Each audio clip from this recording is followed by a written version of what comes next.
Police Department. Hey, look, there's no emergency or nothing. I just needed to talk to someone at the office. But I also gotta let you know too. I have the this phone on speakerphone, and I have a video camera filming. But I heard y'all's giving out apologies for stuff you didn't even do. So I'm outside with paperwork that I've got 2 different law enforcement agencies have said y'all broke the law against me, and I'm just here for my my apology, please. Where are you at? Right out front. Oh, the police department? Yes.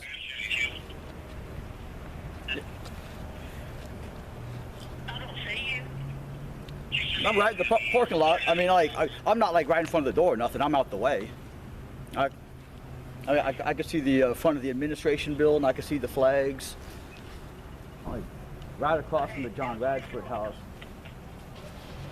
And what do you want to speak to an officer about? Okay, I want my apology because see, we got video of Christiansburg and state police looking at this paperwork where we had court-ordered visitation. Our Radford Police Department came. They took the child during the court-ordered visitation and gave him to someone in violation of the court order. Right now, there was no arrest made, and that. Okay, go ahead.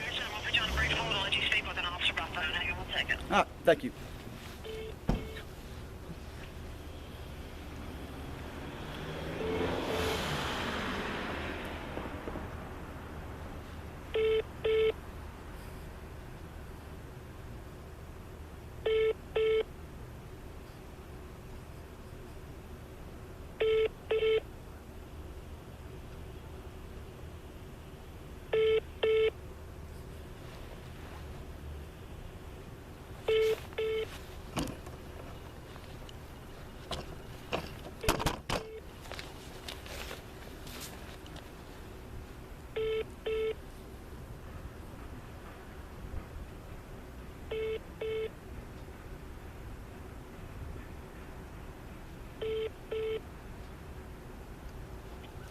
Okay, sir, hang on 1 second. I'm going to let you speak with an officer, okay? All right, thank you. I'm here for my enforcement party. You're apologizing for what happened in Memphis. I'd like to give an apology for what you did to me. Sergeant Dallas, Sheriff Police Department. How you doing? So I'm just out here. Let me tell you real quick. I have you on speakerphone and I have a video camera recording. But I am out here because since y'all apologizing for what happened in Memphis, I'd like an apology for what you've actually done to me. And I got videotape of the state police and Christiansburg police looking at the paperwork that I have right out here that says y'all broke the law against me. Recently, I had tried to get any documentation about it because I've been speaking at a public hearing, so I had asked what specific policy allowed this series of events to happen, which I gave y'all the paperwork. And the only response I received from the Radford Police Department was that I should get a civil lawyer. So, like to me, that almost sounds like an admission of guilt, but since you're apologizing for stuff that someone else did in Memphis, I just like my apology for what you've done to me. Sir, I've never met you. I have no idea what you're talking about. Okay, that's fine. That's fair enough. So I came here. No, I'm just saying I've never had an interaction with you, so I don't know what you're wanting us to apologize for. I don't know what you're talking about. Okay, of course. So I got the paperwork right here. We came for a court-ordered visitation. While we had physical custody of the child during the court-ordered visitation, the custodians called the Radford Police Department and said that we had him and we would not give him back. So the RPD came, they took the child, gave him back to the custodians.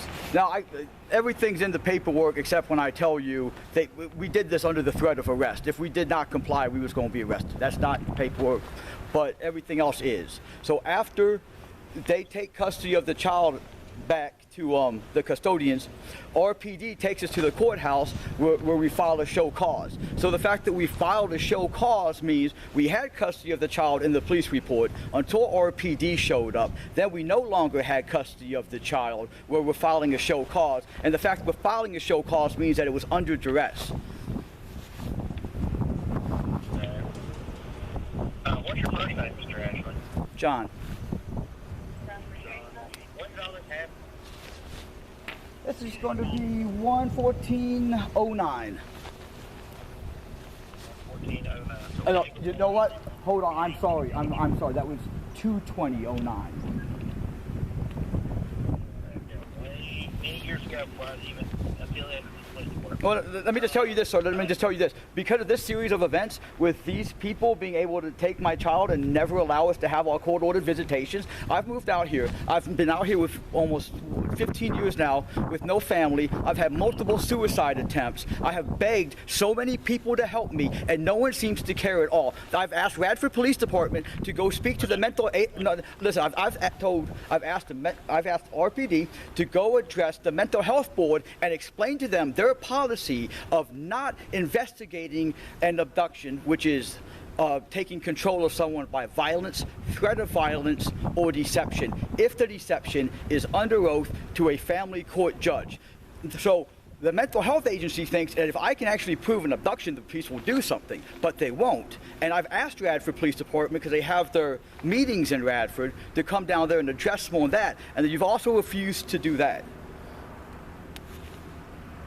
Well, their police department doesn't dictate how the mental health system in Virginia. That's out of our control. Oh, no, I understand that, but they're saying that a mentally ill person would say the Radford police, or just the police in general, don't investigate this type of abduction, as a broad statement. To which... I get what you're saying. That is frustrating, but there are some cases where that is true. You do realize that as well.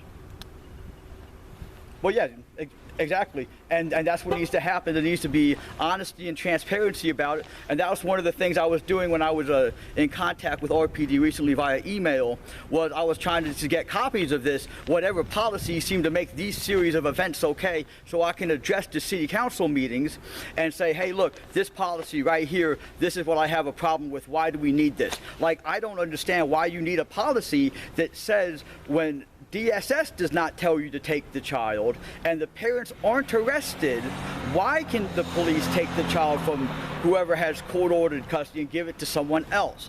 Because most other police departments don't seem to have that policy, but everyone looks at the paperwork and agrees that that is what happened. Well, like I said, that's back in 2009, so it's very likely that if we had a policy here at Radford City in 2009, we're in 2023 now, that policy was probably revised, updated, or changed, or even took out by now. Because I'm not aware of any, since I've been on this police force, I've never been a part of anything like that where we would take a child from its home without court orders or anything of that nature. Okay, so do you have any proof that, I mean, of course I understand you don't have it like right in front of you, but would you have any availability to any evidence that that was the thing? Because it seemed to be pretty illegal then too. And I filed complaint after complaint after complaint about this, and I actually have multiple different police chiefs in writing saying, yo, that nothing happened, that was wrong. But every time I show it to any other law enforcement agency besides Radford, they're like, yeah, this is some criminal activity. So if you have evidence that in 2009, Radford Police Department could take a child from a custodian without DSS or arresting the parent or with in violation of a court order, please, by all means, present it. But until that can happen, I just like maybe a little press conference thing like what you did for but with Memphis, and just be right, look, we're really sorry for Johnny to abducting his child and making him try to commit suicide a bunch of times. You know, and I understand it's not you personally that did it. You know, I can't stress that enough. I know it wasn't you. I know exactly who did it. I know which cop it is. You know. Okay, I understand that completely where you're coming from. I don't dictate what we release to the media or personnel. Okay, that's cool, bro. But you can release the policy. So if there was a policy that said in 2009 RPD could take, okay, I don't have to repeat that whole thing again. But if there's that policy, then how about? Well, what are we going to do about it then? I just want an apology. That's all I want, is an apology. I get that, and you would be seeking that from somebody above my pay grade, okay? I'm not, I can't come out here and make the chief or anybody from city council. That's cool. Why don't you just come out here and look at the paperwork and be like, and confirm what I'm saying is accurate. What kind of paperwork do you have again? Oh, I got everything court finished. Court orders, police reports, show causes. What else is in here? I think that, and the complaints. And then another thing too is, what can we do to get some transparency about the I call it perjury in the commission of an abduction. Since I asked to have that policy that you do not investigate that in writing. I was told there was no written policy that said that. So what can we do to make that a written policy? If you're trying to handle anything in relation to our city police department, that you have to go through another agency, which would be Virginia State Police, because they have the authority to do so. Oh, absolutely. See, here's the thing, though. Here's the thing. I've done that already. I've done that twice on video. Right? And they confirm it. They tell me that they can't get involved unless you request them to get involved. That's what I've been told multiple times. And that's not going to be up to me. That's going to be somebody well above my pay grade. It's not going to be a decision I get to make. And if someone told you to seek civil counsel and a civil attorney over the matter, then they're probably correct on that. Because you're not going to get anything accomplished without that in court. So you have to have an attorney to do so and be able to, subpoena records and all that stuff. Well, see, I was just really hoping the Radford Police Department, out of the goodness of their heart, since they can apologize for what happened in Memphis, Tennessee, could apologize for what they might have done themselves. Well, that would be great, but you need to speak to the people during that time frame. You realize that's, several years ago. Beyond several years. Well, and see, here's my thing about this. I've got letters from 2 different chiefs of police saying that nothing happened wrong. And if something did happen wrong, because you're saying it's not the policy now, but possibly it could have been then, but which I doubt, that would mean we have 2 different malfeasance charges against 2 different Radford police chiefs. Well, that's not, like I said, that's before my time. I'm not saying there was a policy in place in the end. I'm not saying there's one in place now. But if you spoke to 2 current chiefs during that time frame, and they done the internal investigation, and they didn't find anything wrong with the stuff that went on, then that, like I said, there's no other option for anybody working now that can change that. Y'all keep getting cops arrested. What's the chance that you just had some dirty police chiefs and some more dirty cops? Y'all have got like 3 cops arrested in the past 2 years. Okay. So, what is just the chances you just had more cops committing criminal acts in 2009?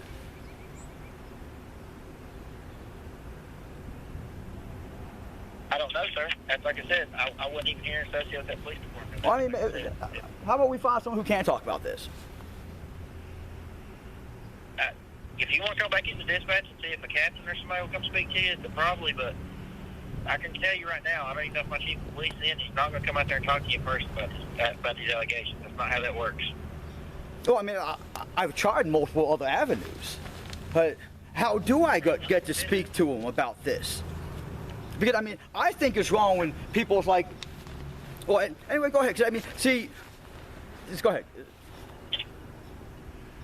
No, if all you're wanting is me to come down and look at some documentation. I want someone to fucking apologize. That's more than well, but it's not going to change the outcome. All right, well, check this out, bud. Check this out. Look, maybe this will help. What I'm going to do, they're having that city council meeting tonight, and this is what I do with other city council meetings. So I guess I don't really need much of this video, but we're just going to go in there and we're going to read that together. I'm just going to go down to the library and make a bunch of photocopies, right? And I guess we got Radford's statement, and we're going to read through that line for line. And I'm going to start asking them about when that policy was and which one of them supported it. Back in 09? Yeah. Is that what you're asking? Yeah. Yeah. Is that what you're asking? Back in 2009? Yeah. Yeah. I'm asking when that policy changed. I'm going to say, when did that policy change? I'm going to say, let me get a copy of that old policy, and when did it change? Because if it never changed, then that means you can go down to school and take a child out of school, right? If they say that our policy has not changed, if they say our policy on this subject has not changed since 2009, and what happened to me was legitimate, that means Radford Police Department can go down to the school and take a child out and give it to someone in violation of a court order, right? What policy? Do you even have the policy number that you're referencing? No, because I begged you to give it to me, and no one can. Just when I asked to get the policy, you say call a civil lawyer. Yeah, because we're not going to release the policy to you like that. That's not how it works. Yeah, so, steps you have to go to obtain records. Oh, no, I've done it. I was talking to records.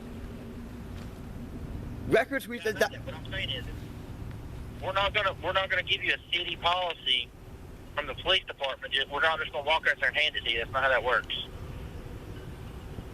Okay, I mean, I've requested it multiple different ways. Once again, this is kind of the end of the rope. You know, this is kind of like I ain't been getting ignored no more. I have to do something different. So. That's fine. You're wanting to go voice your opinions at the city council meeting. That's what you're entitled to do as a citizen. Well, I understand that. That's why I'm doing it. I can't walk out there and give you a policy. That's not how that works. Well, once again, I've asked for it, and I was told there was that. Did you? I mean, I talked to records. Did you go through did you go through your attorney though? No. You've not hired an attorney yet, so you probably need to go seek legal counsel. But okay. Do people have to hire an attorney to find out in Radford that cops can go into the school and take your child and give it to someone else? If you're dating all the way back to 09, yeah, I can't release records. That's not my job. I'm talking about to find out right now. You can't tell me now. You can't release that record now. So that's why you just said, how would we have it that I would need an attorney? Because that's what you have. That's what they advise you to do. So that's the steps you need to follow. A records manager's not going to go release stuff to you on that spectrum. So I mean, hold on. So when someone files a complaint that is found unstained, and they're like, "I don't believe you. Let me see the policy that says this is okay," your response is, "Call a lawyer." No. If that's stained, you have to go through different avenues. Yes. If we done our internal investigation in the police department, like I said, I don't know how they operated back in 2009. I wasn't here. Wasn't even affiliated with this police department. I have no clue about it. Wasn't even law enforcement back then. I don't know what they did back in 2009. But if they done an internal investigation and they felt the complaint was not sustained, then that's it. That's the end of it. They didn't do anything further. I think they were just dirty cops like your station's full of now. That's what I think. But hey, bud, I appreciate you talking to me. I feel you, and I hope you have a good day. Best of luck to you.